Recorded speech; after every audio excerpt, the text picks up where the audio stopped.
Well, today being the feast of Christ the King, we are reminded to allow Christ to rule in our hearts, for He is the one in charge of the heavens and the earth. He is the one who has all of our faithfulness, our loyalty, and rightfully so.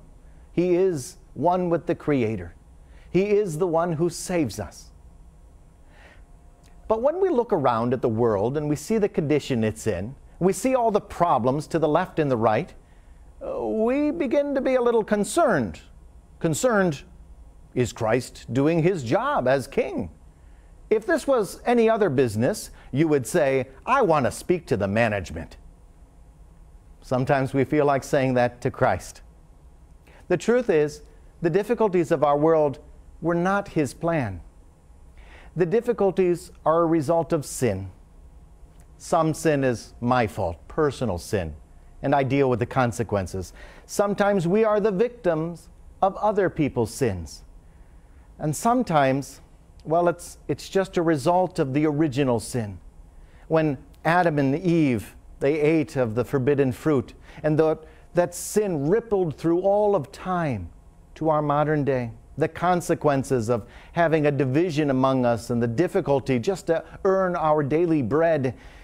And of course, the lack of trust, the mortality, the weakness, the sickness, and the death.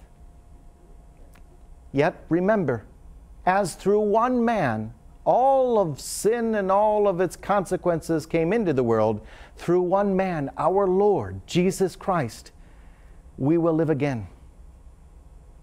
Well, how is it that we will live again?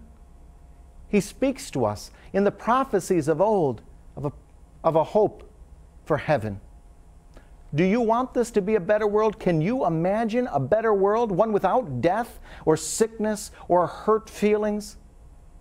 Well, so can God. This is exactly what He offers us. He agrees we need heaven. So how do we get there? Well, He tells us in Matthew 25, take care of even the weakest, and you will receive your reward. What you do for the least of my brothers, you do for me. But heed His warning.